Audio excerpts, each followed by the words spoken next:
Hello friends. The you research and innovation magazine के अनुसार जब गाय डकार लेती है तब वो मीथेन गैस छोड़ती है और मीथेन गैस एक ग्रीन हाउस गैस है और ग्रीन हाउस गैसेस की वजह से हमारी पृथ्वी गर्म हो रही है। और ग्रीन हाउस गैसेस जो ये मीथेन गैस है वो 20 टाइम्स असरदार है कार्बन डाइऑक्साइड से। यहाँ पे एक चीज और मेंशन की गई है गाय के बारे में कि वो एक दिन में 500 लीटर तक मीथेन छोड़ सकती है।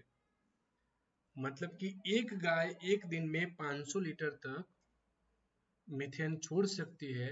गाय होंगी इस धरती पे, वर्ल्ड में, तो आप सोच लो कि कितने परसेंट मीथेन मीन्स रिलीज होता होगा गाय की वजह से, गाय के डकार लेने से। ये आप देख रहे हो यहाँ पे 3.7% काउ बप्स। सो गाय के डकार लेने से 3.7% methane, green house gas methane छूटता है। तो ये हमारे क्लाइमेट के लिए, हमारी पृथ्वी के लिए बहुत हानिकारक है।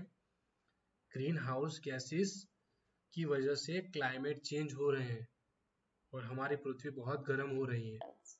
Methane is one of the byproducts of cow's digestion. It largely is burped out.